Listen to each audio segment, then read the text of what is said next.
Hey guys, I'm Chris from Lucky Gunner, and welcome back to another episode of our Start Shooting Better series. In this series, we're showing you different drills and tests that you can do at the range to help improve your overall shooting ability. I'm here again with John Johnston from Citizens Defense Research and the host of Ballistic Radio. Today we are looking at the current FBI qualification. So John, why don't you just give me a general outline of what that looks like? So it's a 60-round qualification that pretty much tests all the skills that the FBI has decided is important for their agents to be able to exhibit in the shootings that they run into. So we've got everything from draw to shot, weekend-only transfers, reloads, and shooting behind cover, stuff like that, from distances from 3 yards to 25 yards. The FBI qualification consists of 60 rounds fired over 8 stages. The starting point for all stages requires the gun to be in a concealed holster. You can use any target with the FBI QIT reduced silhouette. For our demo runs today, we are using the ILFE QP target, so our scoring zone will be this whole upper portion of the silhouette. Shooters need to get at least 80% of their hits somewhere on the silhouette in order to pass. Each stage has a time limit, and any shots fired over that time limit count as misses. Stage 1, from 3 yards in 3 seconds, draw and fire 3 rounds with the strong hand only. Do this stage 2 times. Stage 2, from 3 yards in 8 seconds, draw and fire 3 rounds with the strong hand only, and then transition the gun to the support hand and fire 3 more rounds. Stage 3, from 5 yards in 3 seconds, draw and fire 3 rounds. Do this stage 4 times.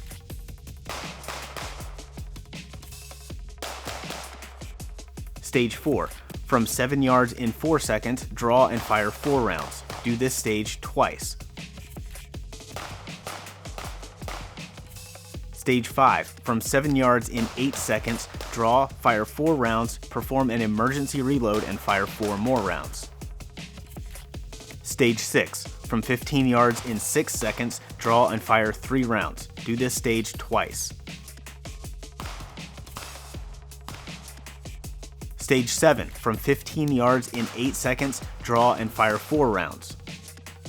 Stage 8, starting a few feet behind the 25-yard line, in 15 seconds take 1 step forward, draw and fire 2 rounds from a standing position, then transition to a kneeling position and fire 3 more rounds. Do this stage twice. The official version of the FBI test calls for the shooter to fire from behind cover on this stage, but that's difficult to set up at a lot of ranges, and it really shouldn't have a huge impact on your score if you shoot it without cover. For our demo runs, John, Melody, and I were all able to complete each stage within the time limits. John got 60 out of 60 for a perfect 100% score. Melody shot 55 out of 60, which is a score of 92%.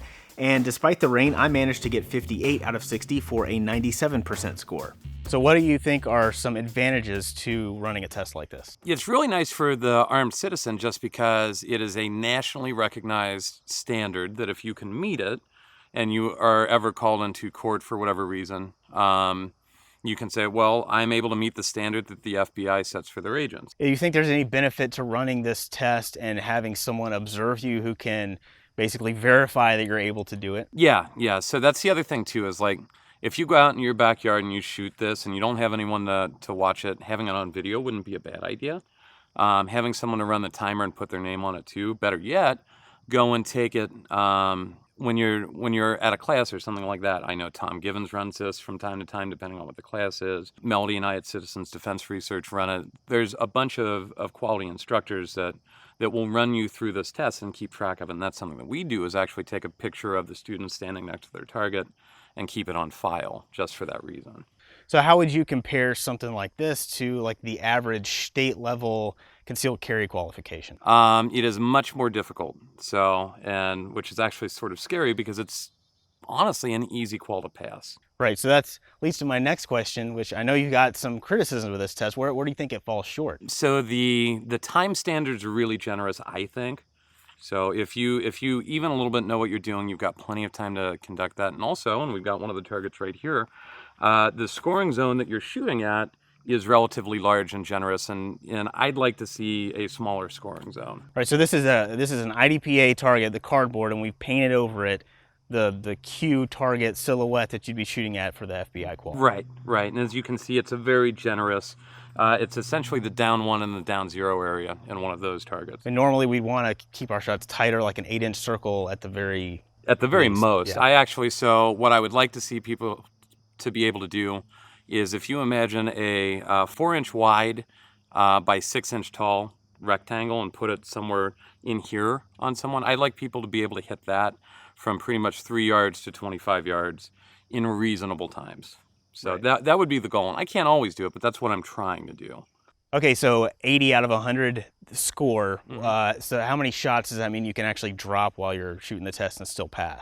12. So it's a 60-round qualification, and you can drop 12 of those and still shoot an 80%, which is the standard that agents are required to hit. If you want to shoot an instructor's score, you have to shoot 90% or above. Now, I will say this. If you're running it with like a 5-shot J-frame or like a Glock 42, it's starting to get a little more difficult, but still passable.